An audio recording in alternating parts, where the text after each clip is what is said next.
Hello.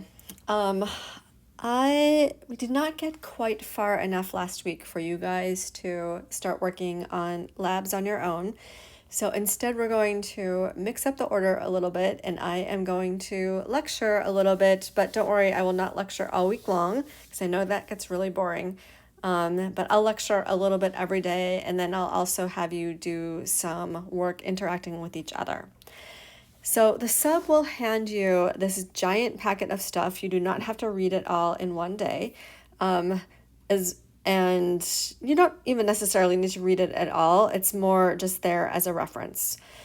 So last week we started looking at equilibrium situations and we were looking at forces, and we defined a force as a push or pull measured on a scale. And I'm actually going to define it differently. The push or pull is actually kind of an old definition of forces, and I'm going to give you a newer definition that physics professors or physicists are transitioning to. And in addition to that, we're also going to look at free body diagrams. So I'm not going to read this first part to you. You should read through it, but there are a couple of things that are important. So a free body diagram uses arrows to represent all forces acting on an object. And the reason why it's called a free body diagram is that you take an object and you represent it as a dot or a free body, and you pretend that all of the mass of an object is concentrated in a single dot. And then we're going to put tails of an arrow representing the force all go on the dot. And we also want to make the relative lengths of the arrows represent the magnitudes of the forces. Now, how in the world are we going to know the relative magnitude of the forces? Well, that's what we started looking at last week, is that we know that if forces are balanced, or if an object is moving with a constant velocity or not moving, then we know that the sizes of the leftward forces have to equal the sizes of the rightward forces. And we know that the upward forces equal the downward forces. So what that means is that the length of all the left arrows has to equal the sum length of all the right arrows, or the length of all the upward arrows has to equal the sum length of all the downward arrows. And what do we mean by sum length? Well, suppose if I had one arrow going to the right that was that long, and I had two arrows go to the left, that means that one arrow plus the other arrow,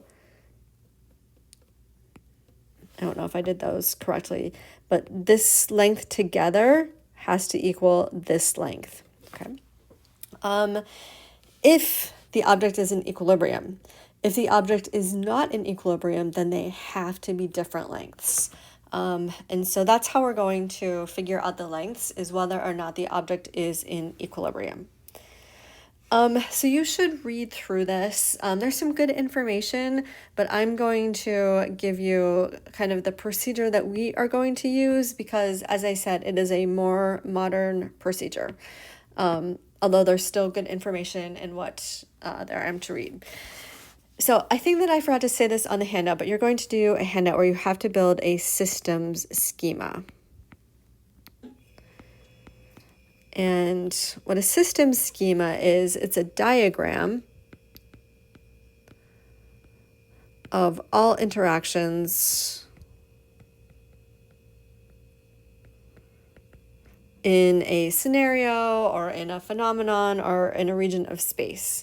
So we are going to look at the setup we had last week. So we had a track. I'm just going to draw a picture to remind you what we had. A track. We had a sled. We had the force meters on the right, and we had a force meter on the left. And then we had a string. There was a pulley and a weight. I didn't make that quite long enough.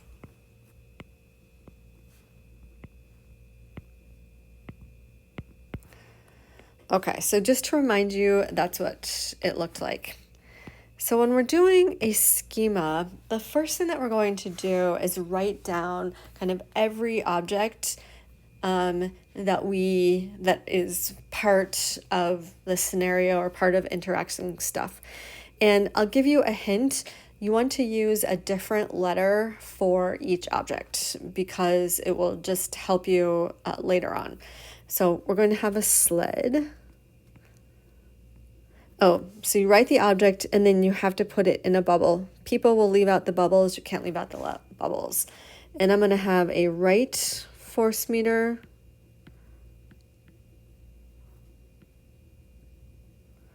I'm going to have a left force meter. So I'm just writing out all of the objects and putting them in a bubble. I'm going to go right string. And then I have right mass. I've got the track. I've got the left string. The left mass. And if you read through the text that I didn't read through, text above, we also have something called the earth. Whenever we are at the surface of the earth, we always put the earth on. So we write down, so step number 1 is you put all of the objects that are part of the scenario in bubbles. The second thing that you want to do is you want to draw lines indicating objects that are interacting with each other. Now, in the text up here, they give you some types of forces, and we are actually going to look at all of these in great detail.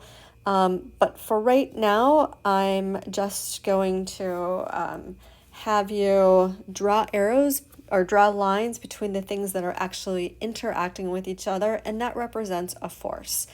So we know that the force meter left force meter is physically touching the sled. So there's an interaction there. And it's actually a pull, and we're going to call that tension, which I'm going to call a T. And the string is pulling on the force meter. So that pull we're going to call a T. So tension is a type of interaction.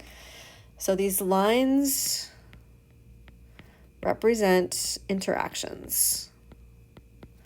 And interaction is the modern word for force, okay? Or that's what physicists prefer, is forces are actually interactions between two objects. Left string in the mass is also a tension force. We've got tension here, tension, tension. Okay. Between the sled and the track, there is a perpendicular force. The track is pushing up on the sled perpendicular to the surface of this track.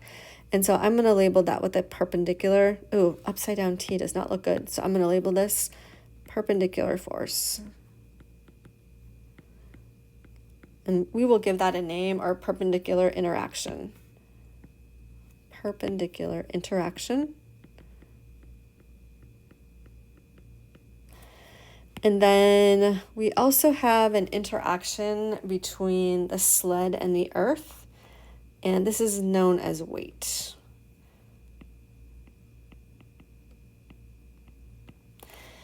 So this string is not interacting with the sled because it's not touching the sled. Okay, the mass is not touching the sled.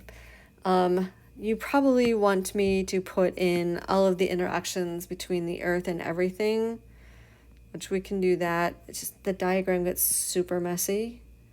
And so if you want to leave those out, you can. And the reason why I'm leaving those out is because the only object that I really care about is the sled. Okay. Now, once I have my system schema, I put a boundary. So that's step number 3. I put a dotted boundary around the object that we are studying, and we are going to do a free body diagram for the sled. And there are 4 forces, 1, 2, 3, 4.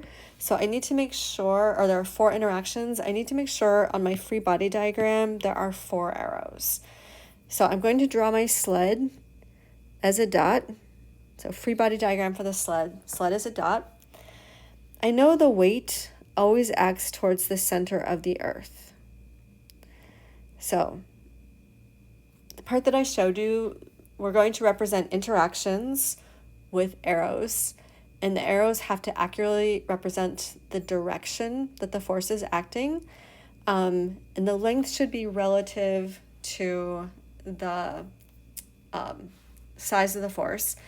And we're going to pretend that this is the sled at rest. It's a sled at rest. So this is the weight. We know that the track is acting upward. It's holding the sled up.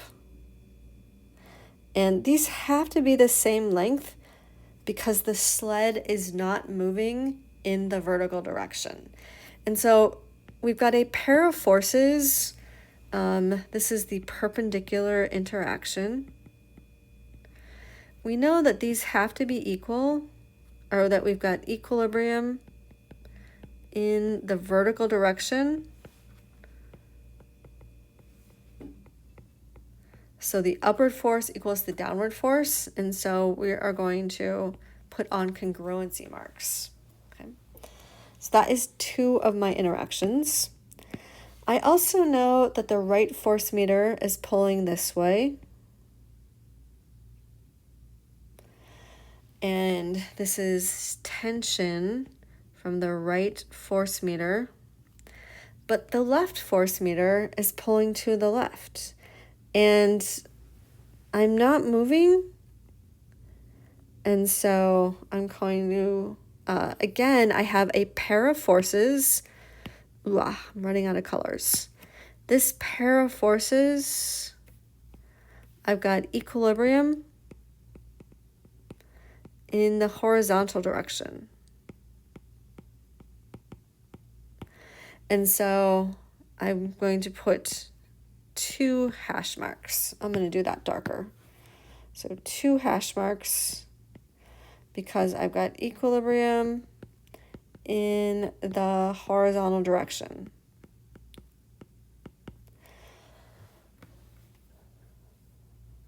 Okay, so I've got 4 forces, 1, 2, 3, 4, and I've got 4 interactions. And so this is the correct free body diagram, and it's at rest or equilibrium. And so that's why my forces in the vertical direction are the same length, and I've got congruency marks. And in the horizontal direction, the forces are the same length because I have congruency marks. So go ahead and read through. There's good information. It's a little bit different phrasing than what I said, but it's basically the same thing. For the homework, you are going to draw a schema and then a free body diagram for, I think, the first 5 problems.